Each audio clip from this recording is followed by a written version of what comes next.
Within a week of settling into the new home, Steve's youngest son ventured into the basement where he encountered something. He ran from the basement screaming in terror, and upon questioning, told his father that a formless creature he couldn't describe had approached him and chased him up the stairs.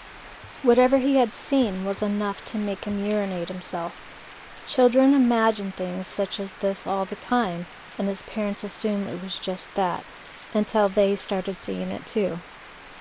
At first it was that same formless mass, but soon it began to take on more specific forms, and phenomenon within the house increased. Cold flashes were experienced by all members of the family. Steve had locked a few of the doors using those original hook and eye locks to designate the rooms off limits for the children, but that caused the doors to shake and rattle, a sound he compared to a war zone. A common nightmare was that of a man feverishly trying to wash the blood that covered his body. Probably the biggest mistake was Steve's acknowledgement that he now lived in a haunted house. Being your average protective father, he challenged the entity, insisting that it leave his family in peace. This ended with the family fleeing the house and locking the doors behind them, only to be met by the sound of a man screaming uncontrollably from behind the door. Steve recounts that it was loud enough for the dogs across the neighborhood to begin barking and howling. As the family got into their car and began to drive away, they could still hear the screaming and a terrible booming noise throughout the house. Through the windows, they could see a smoky black mass moving from room to room as though searching for them. That was the last night they would live in that house. Stephen returned on a few occasions, but never alone, and the children were never brought there again. Over the years, the house remained vacant, for months at a time, with new tenants only staying no more than a few months themselves. These tenants are not willing to discuss what it was that pushed them from the house, but on more than one occasion it was enough to warrant a visit from the police, who took statements from a terrified family staring back at their house from the lawn. Today the property is a dog kennel, and although people are often in the home, none stay the night. Many have taken photographs inside the property, and it is near impossible to take one that does not include some form of anomaly. There have been investigations from a handful of paranormal societies, some turning out EVP recordings that will chill to the bone. Those that have visited the home, whether they are investigators or kennel staff, have a single shared belief in what is at 809 North Christina Avenue, the Union Screaming House. Some say it is demonic, and others believe firmly that it is the Union Captain John T. Crow, but they all definitely agree it is evil.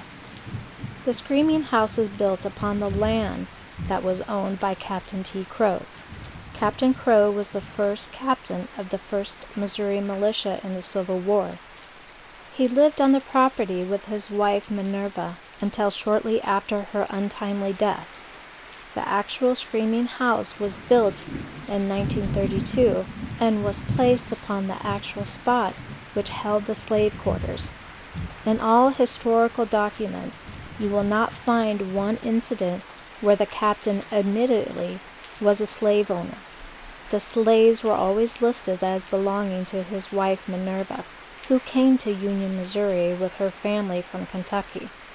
There is talk of Minerva having improper relations at the time with at least one of her male slaves, which may have led to her death and the death of all young male slaves on the property. One of the sources of this atrocity was an actual member and heir of the captain himself.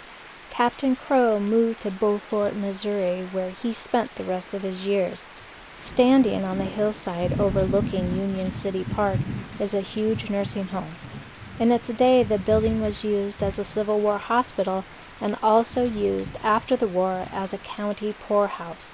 It is a well-known fact among Union residents that if you don't know where one of your ancestors is buried, they are most likely buried in one of the mass graves in the city park. One of these mass graves is not far from the Screaming House. In 1974, a replaying of a modern Lizzie Borden case took place almost directly across the street from the Screaming House on the next street over. A woman took an axe and killed her husband. Once she had completed her dirty deed, she took a gun and committed suicide. You might be thinking that a woman using a gun to commit suicide is uncommon, but not in Union, Missouri. Several women have ended their lives at the same end of a gun. Another house across from the Screaming House, a man took his life in front of his young nephew with a gun. So all in all, there is plenty of reason for the Screaming House to be haunted. It seems the land on and around the house is just bad. If you speak to some of the residents of the town who will talk about the house, they will tell you get an awful feeling from the house, and some claim to even get physically ill when they are near it. Others will tell you that it's not only the house that is haunted, but the entire neighborhood as well.